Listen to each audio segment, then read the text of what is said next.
I wanted to start today's podcast by sharing one journal entry I did several years ago. This is a one-line journal entry my sister-in-law got me. I was reading it a couple of days ago. This is May 10th, 2021. I put down, meeting with the mediator. I am not a victim. Control what I can. Welcome to Untying the Knot, your go-to podcast for all things divorce. We're here to share stories and strategies to help you untangle the knots in your divorce so you can navigate it with confidence and clarity and build the life you desire. I'm your host, divorce coach Lisa Gu. I'm getting a little bit emotional just reading that. So this is a pivotal moment. And a year before that point, my ex-husband decided to end the marriage, worked out. I was pregnant. Little did I know I was sitting in that victim mindset. And after that day, 3 months later, I decided to end the mediation and really just went on this divorce transformation journey. So that's why mindset is so important during your divorce. And that's why we have Kayleigh Kennedy today. Super excited to have you, Kayleigh. Hi, Lisa. I'm really excited to be here, and I can unpack so much about this. I know. Exactly. This morning I woke up, I was like, oh my God, what a great way to start the podcast. And Kayleigh is a business and mindset coach known for helping high-achieving entrepreneurs and professionals scale their success without burnout. Super important. She built a thriving coaching business, generating over 7 figures in sales in less than 4 years, all while navigating motherhood and supporting her son through a 2-year cancer journey, which we will talk about today. And I don't need to say mindset played a huge role in her own success and her clients' achievements, both professionally and personally. I think that's very, very important. So great to have you, Kayleigh. Thank you, Lisa. I'm so grateful to be here. Kayleigh and I connected actually in our previous life, we can say. And past lives. In the communication capacity when we both volunteered for IABC Waterloo. And as I transition and exploring entrepreneurship, I reached out to Kayleigh, knowing that it's a different mindset and different game I am playing now rather than just being an employee. So I'm in her mastermind right now with a group of very ambitious and very caring and supportive entrepreneurs. And that just says community is very important. So let's dive into what's mindset. How would you define mindset, and why is it so important during a major life transition, whether it's a divorce or your son's cancer journey or building a business? Yeah, I love this question because I think there's so many different definitions of mindset, and the term mindset gets thrown around all the time. I often have people ask me, oh, so like mindfulness, you're a meditation coach, or like journaling, or those are all, mindfulness are tools. How I describe mindset is it's 2 words, mind, set. Your mind is set. You have a habitual way of thinking about the world around you, of thinking about yourself and reacting and responding. And your habitual way of, I actually call it programming, how you're programmed to operate through life came from past experiences, your perceptions of past traumas, the environment you grew up in, things that were told to you. There's so many different things that shape us. And when we're not aware of it, it's very easy to be shaped. So when I think of mindset and how I work with my clients is helping them take their power back and being able to start to really identify, what do I want to believe? What beliefs have I maybe held on for my life for whatever reason? The biggest one is environment, cultural beliefs, and then processing traumas and things and past experiences really do have a huge part to play in that. But it's being able to have that conscious awareness to choose again and to start to really understand who you are and what your values are and what do you want to believe.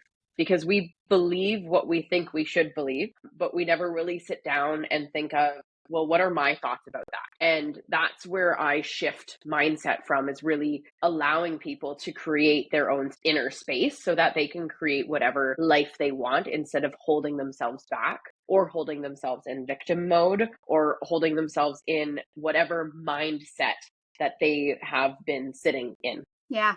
1,000%, I can totally relate to, right? In my work of divorce transformation. Very, very, very similar. It's an identity shift, which nobody, no lawyers or mediator talks about, focus on. That's not their job. That's why it's so important. As you were mentioned, can you give a couple examples of the duality of a different mindset? We talked about victim. What's the other side? And scarcity, what's the other side? Yeah, so lack mindset or scarcity mindset versus abundant mindset, victim mindset versus belief in empowerment, or fear versus faith. Those are two other, two powerful ones that I with my mindset clients, I work really a lot with faith and fear, because even if you think of divorce, any kind of major life circumstance, fear is the predominant mindset that we are told. So to break through from fear, to actually start to see faith, or break free from lack, because lack is a product of fear, to see abundance and to see opportunity and possibility, is an inner reprogramming. For, I don't know the stat specifically, but from my own experience, probably 95% of people are born into, or they've inherited that fear, that lack, that scarcity, that victimhood, because of that's what's out there, like the media or the predominant messaging and the predominant way that the world is. It's a very small percentage of people who are already programmed to the polarity of that. So you almost have to reprogram to be in that top 5%, because it's not the norm. Yeah, exactly. And what I call is like reprogramming is also this upgrade, whether it's from 1.0 of ourselves to 2.0, or even 3.0, 4.0. And this is a journey you never stop. And that's where the fun begins. But it's also where the challenges lie, because the fear is deeply rooted in our first chakra. That's very deeply buried. You talked about shift and shape and reshape. I really love that. So how does mindset shape our life experience, especially during a challenging time? Can you give a couple examples, whether it's your personal journey or your clients? How do you see people, their mindset, either keep them stuck or help them move forward? Ooh, this is a great question. I really think it comes down to self-awareness. Being able to have the self-awareness to be able to shift your perception of the world around you and what's happening. Because this was hard for me to really grasp at the beginning, because this isn't what I was taught or told, or what I had heard over and over, is nothing's happening to you, everything's happening for you. And so my son was 2 when he was diagnosed with cancer. It's very easy to fall into, why is this happening to us? Why is this happening to my family? And not, what are the lessons that are going to come from that? So in me sharing that experience, the inner work and the mindset work that I'd been doing of learning how to basically become more self-aware, so that I can, when I'm faced with challenges or faced with situations, I have the kind of agency to stop and think. It's as simple and not simple as just stopping and thinking, because we are so programmed to react, and we're programmed to go the other way. So it's having the self-awareness to stop and think. And I remember being in the hospital room, the moment, a couple minutes after, or maybe it felt like hours after. I just remember being in this room after we heard the news the same day and thinking, okay, it is what it is. What can I be grateful for in this moment? And what's outside of my control? What's inside of my control? The mindset. Sorry, the moment you talk about, can you give the audience a little bit context? You're talking about your son's you cancer heard the news. Yeah. And how old was he? 2. Yeah. Most people would say, why me? Why my child? Right? Why did it happen to us? Yeah. My daughter was 6 months old at the time as well. So, I was also 6 months postpartum. Yeah. And it was in that moment, it would have been months after, that I really realized the power of this mindset work, because my life had changed significantly because of the mindset work prior to my son getting sick, and having the courage to leave a corporate job and start entrepreneurship and all of the things, right? It takes a lot of courage. It takes a lot of mindset and personal development to do that. But what I realized after a couple months after he got sick was all of the work had actually been preparing me for impact. The mindset shapes that, because I often reflect on how it would have been if I hadn't have been doing this work, and how it did play out. And that doesn't mean it wasn't hard. That doesn't mean there was lots of dark nights of the soul and lots of tears, and I'm still healing, and I'm still processing, and I'm still working through it. I still overanalyze bruises and things. There's still parts of that post-traumatic stress that or PTSD that Mm-hmm. I remember when my son finished treatment and he rang the bell. And I remember our nurse saying, so this was 8 months ago, our nurse saying, life's never going to be the same. And it's true, but it doesn't have to be a bad thing. Mm-hmm. It can actually turn that pain into purpose. And when I think of shifting in mindset, I know I've connected with a lot of people, especially the oncology mom community, who've turned that pain into purpose. And I've also seen the other side of the parents who just can't cope with it, and I'm sure you see it the same thing too, going through divorce, right? There's two sides there's that duality to how you react to what's going on. And what I think people aren't aware of is that you actually have a choice. Like, you can actually choose to not be a victim. You can actually choose to be empowered in that moment. That is just saying that doesn't mean it's easy. That means you consciously have to work at your mindset every day and what you're choosing to align your thoughts with. And that's really what it comes down to. So when I talk about shaping, it's being able to shape your thinking around the life that you want and not necessarily what you have, and be able to step out from maybe where you are now and move towards that. And some days it's a lot messier. Some days it might feel easy, and some days it feels like the hardest thing in the world.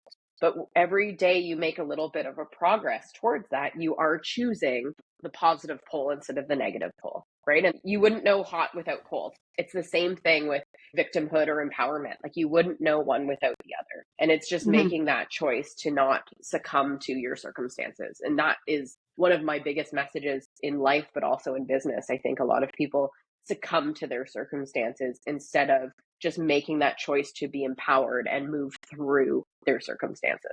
Thank you for sharing that. If I could summarize this, one is the awareness, which is huge in my work too. As long as my clients have the awareness, I think that's 50% of the work.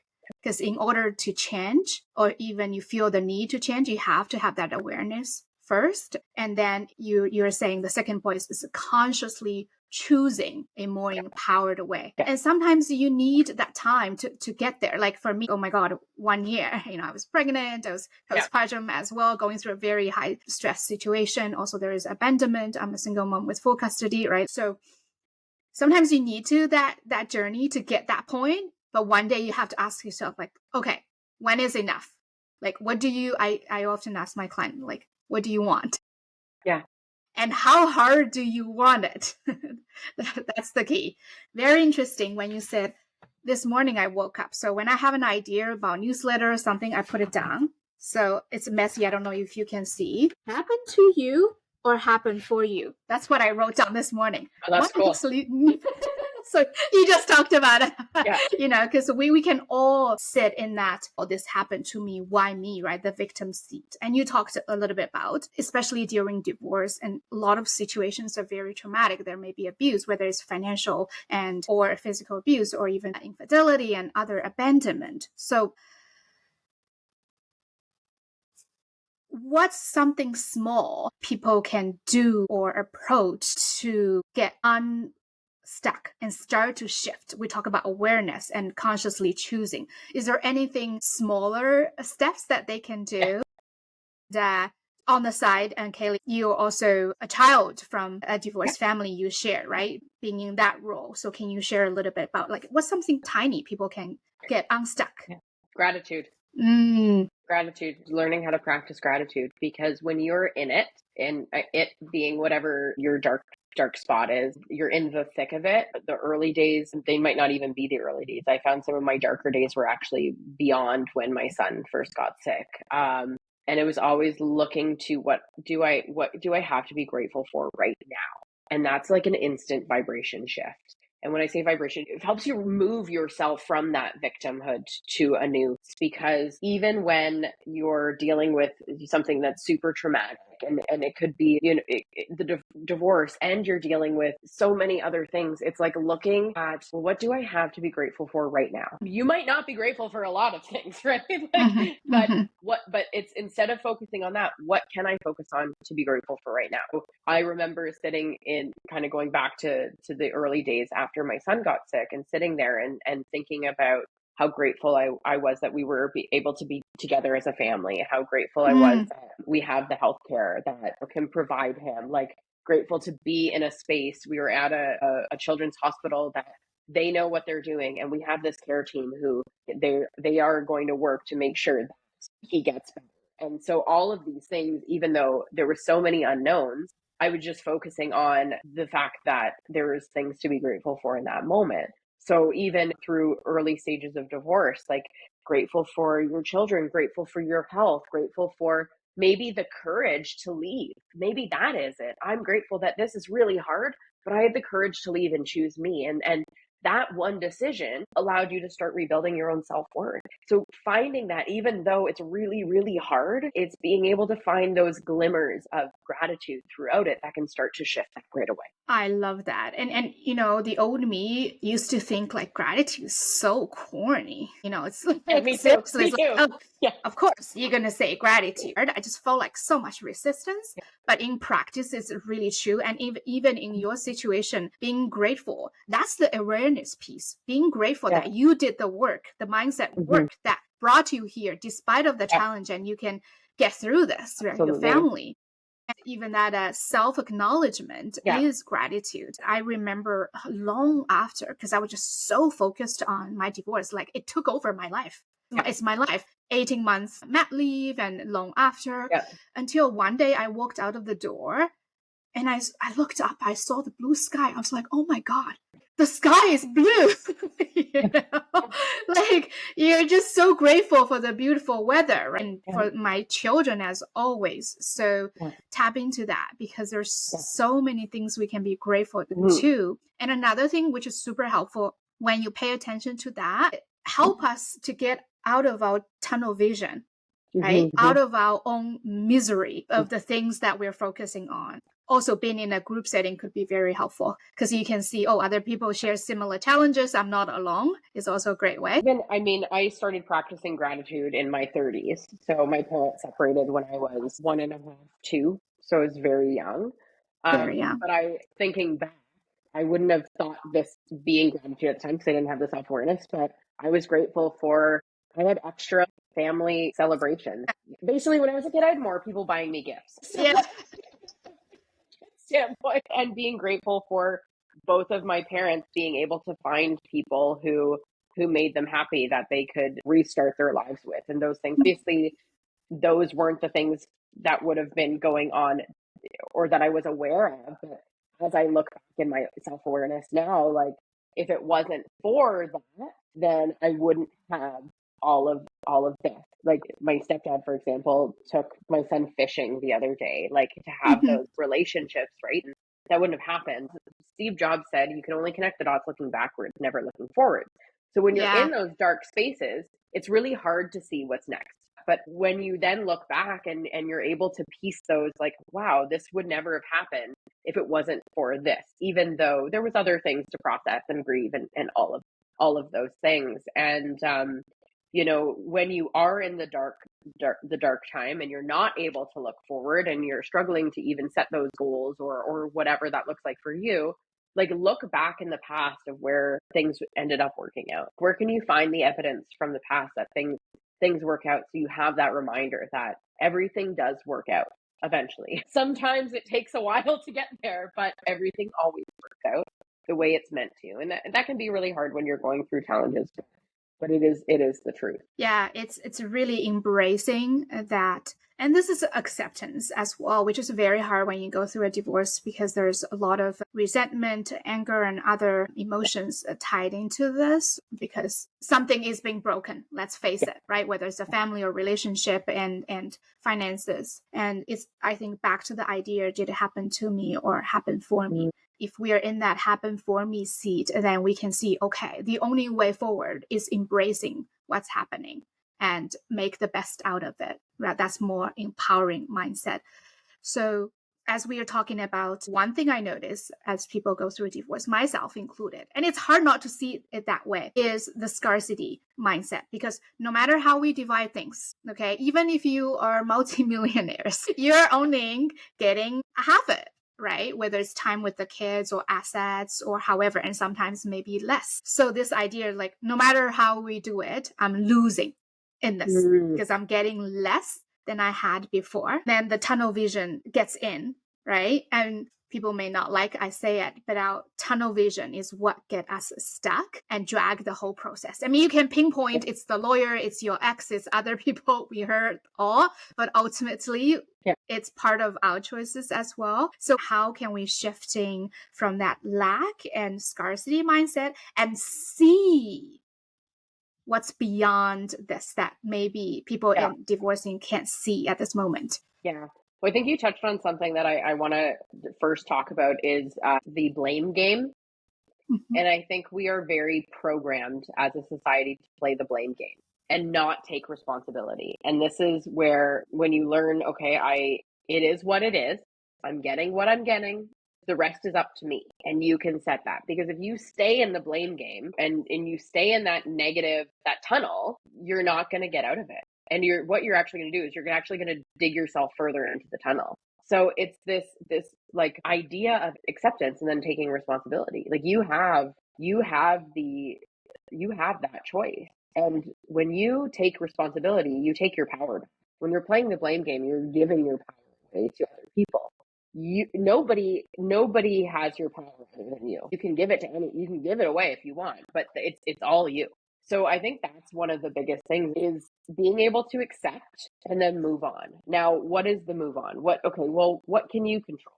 What can you do? Set up a plan, set up something. There are so many ways to do things these days, so many things that are available to people. But when you stay stuck in that tunnel, you're not going to see what's available. You're going to close yourself off from the abundance that's actually out there. So when you start to, okay, this sucks, you're allowed to say this sucks, but it is what it is. Like your son has cancer. Okay, it is what it is. There's nothing I could do in that moment to change the fact that was the news that I got. Nothing that I could do.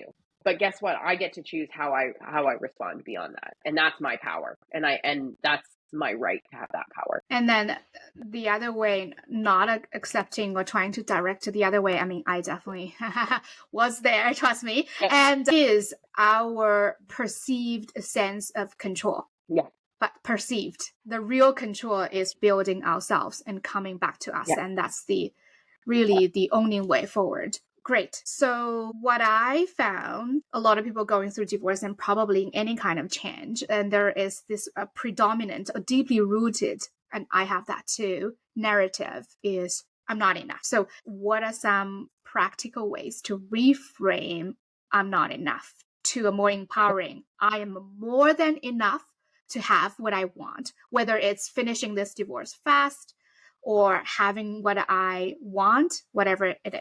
Yeah. So I think sometimes we drag things on because of that lack and that limitation within us and not knowing it's enough. And when you're dragging things on, what you're actually doing is you're chipping away at your self-worth because you're allowing yourself to be in this space, even if you're not getting what you want or whatever. Like that dragging it on isn't doing anything. It's not serving you and it's this, I call it like a state of indecision.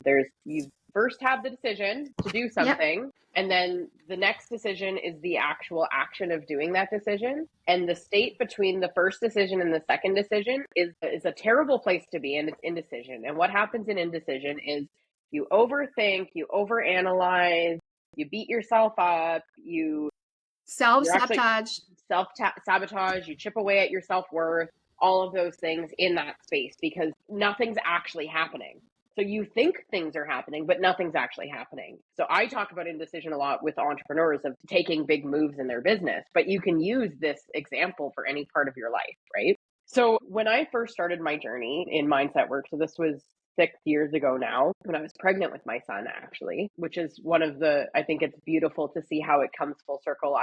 finally wanted to take control of my life and made an investment into a mindset coach, and then looked at the impact afterwards, right? I just wanted to share that because, again, connecting the dots backwards. But one of the things was I realized I had very low self-worth, and I didn't think I was enough. I didn't think I was enough to leave my corporate job. I didn't think I was enough to lead. I didn't think I was enough to, at one point, like, be a mom. There's so many things, so the personal and professional side. I had to hear it over and over and over that I was, and I had to start to believe it.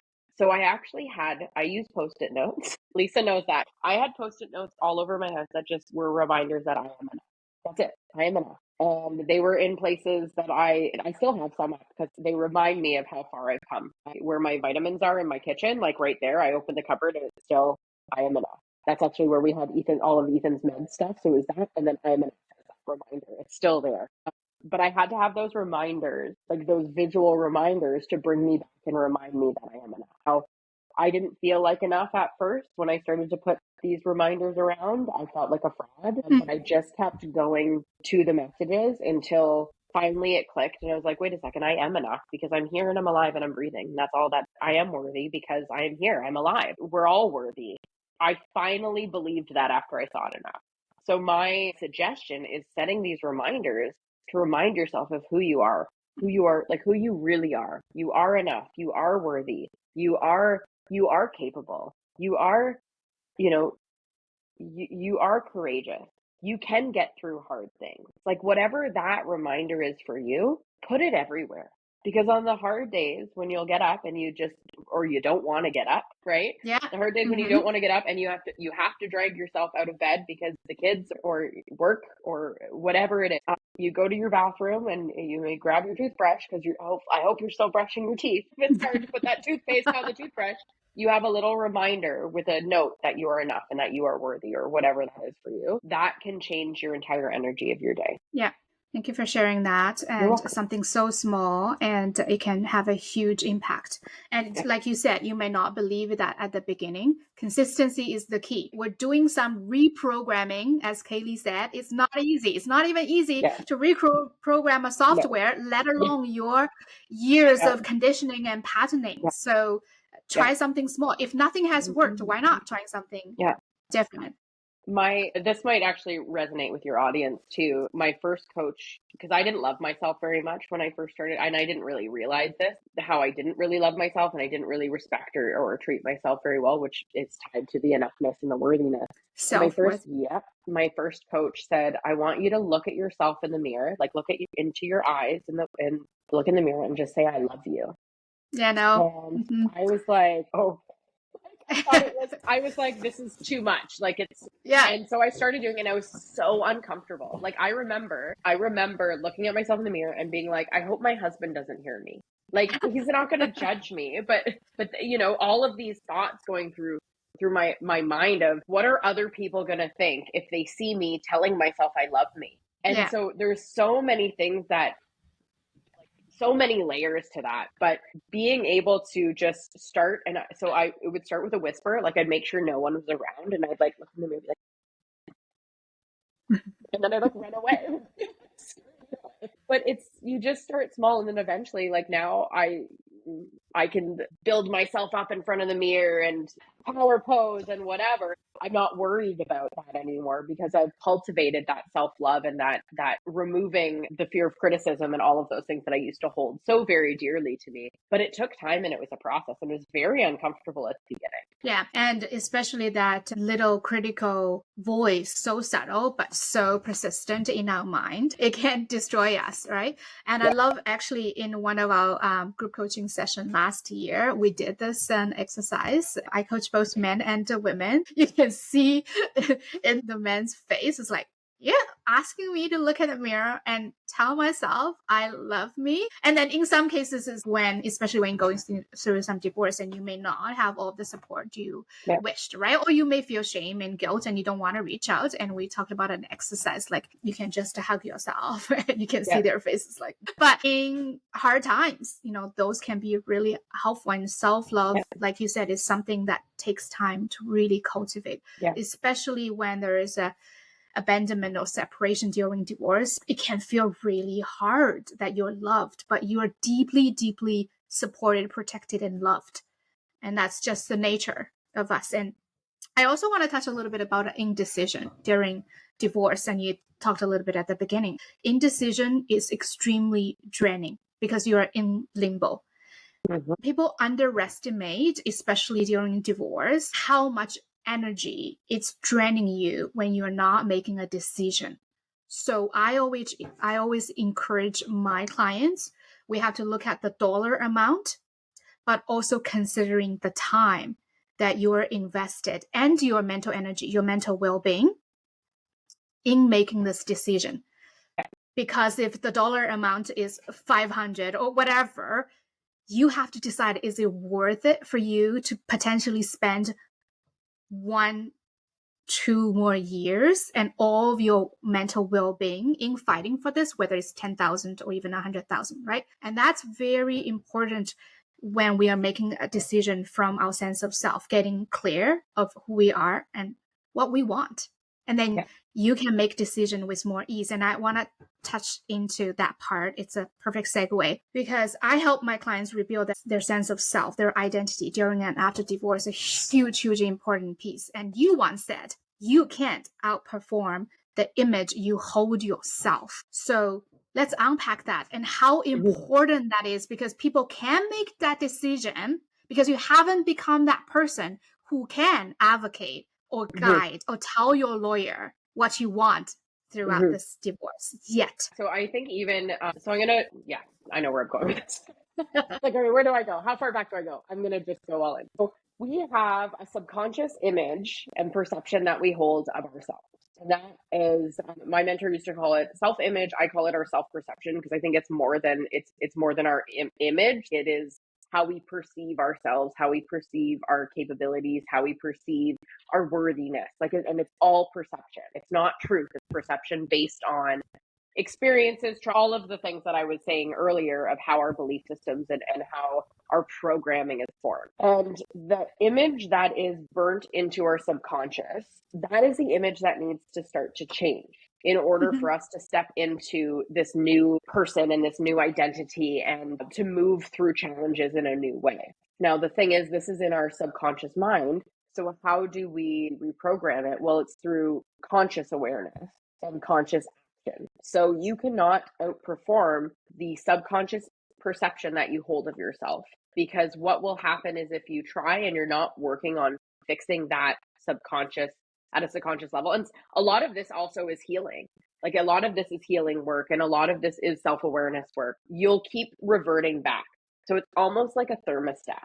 So you'll push out, so say, okay, I'm going to make the decision to act courageous. And if you do one courageous move and it doesn't play out the way you want it to, instead of continuing to make courageous moves, you revert back to the old way. Does that make sense? So in order to change that image, you have to persist in the new image that you want to step into, the new perception that you want to step into.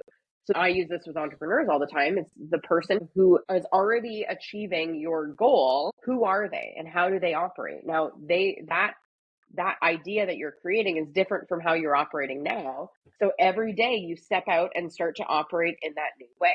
And it's habit changing. It's healing work. It's using different tools. But it's thinking about how you want it to be and then persistently acting until that new idea becomes your subconscious reality.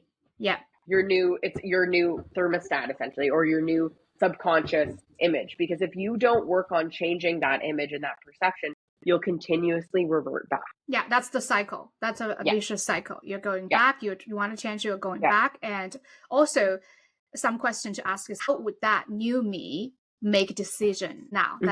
That's a powerful one. Okay, but somebody is going to come out and argue. It's like, well, you're teaching me to fake it until I make it. Is it that? I don't like fake it till you make it, because I don't want you to fake anything. Be it until you are it. Just decide that I'm enough. Decide that you're worthy. Even with my story of telling myself I love me in the mirror, I just decided to build and cultivate self-love, and it took some time. And for the first while, I didn't really feel it, but I just kept persisting in stepping into that image. That's what it is. It's persisting in stepping into that. So it's not going to happen automatic. And then there's the healing work and all of the work that comes with it. But you're not going to know what work you need to do until you start stepping out and actually doing it. You can fantasize all day about how you want things to be, but they're not going to be like that unless you become that person and start making those decisions. That doesn't mean like just going into a ton of debt or whatever. It means, how would I operate at this level? How would I make decisions? I would make smart decisions. I would make decisions that are aligned with who I want to be. I would set my boundaries. This is a big one. I would honor and uphold my boundaries and decide what my boundaries are. I would set my own personal standards. I would decide that I have courage and I'm going to keep taking courageous steps every day. And it's going to be very uncomfortable at first. One of my favorite affirmations is, I am comfortable being uncomfortable, because when I started in my journey, I was uncomfortable doing everything. And now I step out and I'm like, okay, what's making me uncomfortable now? Because my comfort zone is a lot different than it used to be. But if I didn't take that persistent action of shifting it, it would be the same room that I was in 10 years ago. Yeah, I love that. I think I just wrote last week, a couple of weeks ago, when people in any kind of change, especially during divorce, and they come to me, they're in the panic zone. It's like, oh, I can't do life, right? I'm moving them through into a comfort zone. Let's stabilize, but we don't stay there, because in order to change or grow, you have to go to the stretch zone. And I always ask, I will only work with you if you're open to be uncomfortable, because changes are uncomfortable. I also wanted to share an example of how Kayleigh is talking about you have to take action and you have this limiting beliefs, like I'm not enough, I can't do that. I have a client going through the legal process of separation now. So in this person's mind, because their ex-partner took care of finances and they have a joint business together. So in my client's mind is, I can't do all this. I don't have the knowledge. I can't do. Because the frustration grew, and now my client has to get into the weeds. And then, so he decided, okay, I have to take my control back, and then got onto it. It's a big shift for him. And then he realized, oh, it's not that hard at all. It's just our mindset, a story that he has been telling himself, right? And that small shift could be very empowering, but he himself have to decide that I will tackle the taxes, I will tackle the finances. So that's just an example of what Kayleigh says, like, you have to take action. Well, and you make decisions to do the hard things, because things that it's not always easy. Like starting a business. I work with a lot of people who are starting a business or at the earlier stage of the business. There's a lot of decisions that you need to make. It's not going to be easy, but it's deciding to just push through the discomfort and do the hard things. And what we do is we do create stories around why we can't do something or why things are going to be harder than they actually are. You don't know if it's going to be hard until you do it. But the thing that happens is you tell yourself enough that, oh, this is going to be so hard. So when you go to do it, you're actually making it harder than it's going to be, because you created that story. And we typically walk around just creating these stories. We have these conversations on my mastermind all the time of these expectations. We expect something to happen in a certain way. And it's like, I declined something and it was actually easier. I was creating this story that I had to over explain, or, I had to tell them all of these reasons. And it's like, I just told them the truth and it was fine. Right? We overinflate things to create this new comfort, instead of just, I think, learning how to be direct from a place of alignment. Yeah. And also, again, while you're overthinking, should I do it, should I not, it burns so much energy. As you were talking to, I think there is a lot of similarity. You coach entrepreneurs, but when you are going through a divorce, and a lot of people don't realize that you are the boss, you're the CEO of your divorce, right? You're playing different roles, and you have to get comfortable in directing other people to do things, or get into the finances, right? Emotional well-being, and get clear on your vision for self. And again, someone else and a coach can help you on that. But ultimately, I don't say it's a project per se, but again, you need to become that leader of this in order for this to move forward. And as you were talking about easy or hard, because a lot of people think, well, it's also true, like divorce is hard in many different ways, right? And we believe, myself included, I think I still need to reprogram, is that my conditioning or pattern is like, oh my God, if I put a lot of effort into this, if I do hard work, I will get the result I want, is the inner dialogue. But we talked a lot about inviting more ease into the process, right? Like my slogan is navigate divorce with ease. So tell us a little bit about that mindset shift.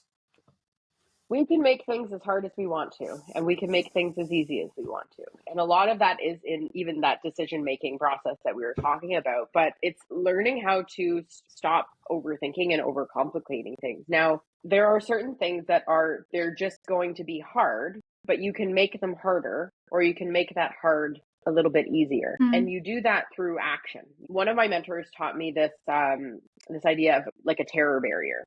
And the terror barrier is like freedom's on the other side, and it's like this brick wall. This is how I envision it. And I love analogies, but it's this brick wall, and what you want is on the other side of the brick wall. What we typically do is we just continue to bump up against that wall and go back, right? Which is really hard, and you just keep bumping up against it.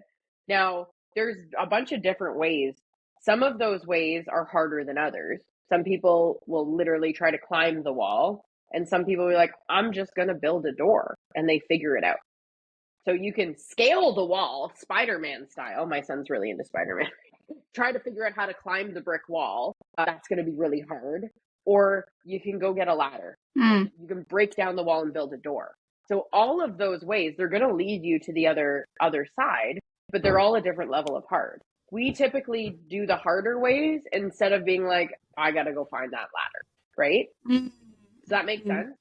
So going to be hard, but you can make it less hard with your mindset. So when someone going through a divorce, right, everything is hitting at them, financial hardships and dividing things here and there. And also parenting time can be really hard, right? You used to see your kids every day, and now whatever the arrangement is, you may not see them every day as you wish. So what does that ladder look like? Well, I think for everyone, it's different. It's going to look different for everyone, but it's learning how to reconnect with yourself and the things that bring you joy. So you can sit in these are all the things I'm missing out on, or you can use that time and space to reconnect with yourself. Like how you, with yoga and meditation, like those things, those were also helped you cope, right? Because they were things that allowed you to reconnect with yourself. So you can stay in the poor me, or you can say, how can I make this better for me in this time? Like, again, it is what it is. What brings me joy, and how can I do more of that right now? Because when you fill time with things that bring you joy, you're going to attract more things that bring you joy. I love that. I love that. You will attract more because it's accumulate. Yeah. I love that. Yeah. Thank you for sharing that. Awesome. And sometimes the ladder could be some support, whether it's a very good lawyer or mediator or therapist or a coach, right? That could be a ladder. And sometimes I think for me, I like to ask my client, what are you gaining through this process, right? Is it freedom, autonomy, and finally doing things or dreams and pursue dreams that were sidelined in your marriage? I'm not advocating for divorce, but if you're in this space, more empowering way is, and to get out of that tunnel vision is asking, what am I getting? Because if no matter how much you divide, right, whether how much your net worth is as a family, you're only getting the half maximum, and plus you have to pay lawyers. However, your ability to create is unlimited. Like I couldn't do what I do now if I'm still sitting in that, oh my God, I'm only getting half mindset. So that could be the ladder, could be a mindset. The ladder could be a decision to move forward, and however you want. Okay, it's going to look different. It's going to look different for everyone because we're all different. We all have different goals. We all have different passions. We all have a different purpose, but I think inherently it's different and it's the same. You just learn what that is and you can tap into that more. Exactly. What are some other suggestions on how to approach life, especially during challenging or changing moments, with more ease? Find the things that bring you joy and do more of it. It's that simple. It's just find the things. We're not taught to really know ourselves at all. to really go inward. What lights me up? What gives me energy? So this is actually something I work with my mindset clients on, because a lot of entrepreneurship and moving through entrepreneurship is connecting with your purpose, because again, there's going to be challenges. Things are like, if I wasn't connected to my purpose and connected to my goals, I would have had a lot of reasons to quit. Right. So it all goes back to that. And the question that I have my clients go through is, what gives you energy? What drains your energy? Drains now, you. When you're going through a divorce, I'm sure that what drains you is pretty long. Focus on the what gives me energy. What do I enjoy doing? It can be something like, it doesn't have to be things that cost money. It could be, I love being in nature. So you just start to go for more walks in nature, or movement, or just volunteering, spending time with friends who fill my soul. So you just reach out to people, and whatever that is for you, it's going to be different for everyone. But just take some time to say, what lights me up and what gives me energy? Like, when I'm at my darkest, what is one thing that I can do that's going to bring in that light? And then you just do it. Extremely important. I think that also requires self-awareness, though. That's the first step. And then you need to connect with yourself and tap into, oh, I like this, I don't like that, and I wanted to do more of that. Sometimes even the awareness of what drains you is precious, because that could be a person, right? That could be a thing, that could be an activity. So having some, thing. It could be an in-law, and now that you're getting divorced, you don't have to see them anymore. So there's something to what you're getting is the getting rid of the negative energy around you. Yeah, exactly. And that's interesting as you go through life changes, and you'll find like maybe cliche, we're the 5 people around us, but it's also very true. That's the energy vibration around you. And sometimes scanning could be leaving some toxic environment, whether it's work or people. So that's so true. Yeah. I only spend time with people who fill me up now. And, people who don't, I just limit my time, because there are certain people who are just a big part of your life. I'm very intentional with the time that I spend with people. So, same here. 95% of my time, if I'm spending it with other people, it is always people who lift me up. And I'm very intentional. Now, I didn't spend a lot of growing up in early 20s with people who did not lift me up at all. So it took me a while to actually feel worthy to be around people who lifted me up, and I lift them up too. Yeah. And that's the upgrade from 1.0 to 2.0 in this transition. Our network and people around us may change. And that's another hard thing to let go too, though, because we are sometimes not sure, we're not in a uplifting environment. Amazing. Thank you so much. We talked so much and a lot of golden nuggets. And what's the last thing or anything we haven't touched on you want to leave our audience with who are going through a tough divorce transformation? There's a quote that I'm thinking of right now that I think would really resonate with your audience. So this is a quote. Circumstances don't make the person, they reveal them. So your circumstance will reveal your level of awareness. And your circumstance and how you react or respond to your circumstance will actually reveal all of your growth opportunities. So when you are going through a challenging circumstance, when you are able to take that step back and realize that this is an opportunity for me to grow, you'll be able to reveal that next level of yourself. But if you're only able to succumb to your circumstances, that's as far as you're going to go. Yeah. I love that. In my group coaching program, Chaos to Clarity, we have a session specifically talk about respond versus react, and huge difference. And really the choice is in your hand, and we have to allow the message to come through our way, the lessons to come, allow ourselves to be revealed, open to receive, and whatever comes our way. Amazing. Thank you so much, Kayleigh. Where can people find you? The best place, I'm on LinkedIn or Instagram, the Kayleigh Kennedy on Instagram, and just Kayleigh Kennedy on LinkedIn. Okay. Thank you so much to talk about all things mindset with us, and we will see everyone next time. Thank you for tuning in. If you found this episode helpful, please share it with someone who might need it, and take a moment to leave a review on your favorite podcast app. It helps more people discover the show. This is Lisa Gu. Until next time, stay strong.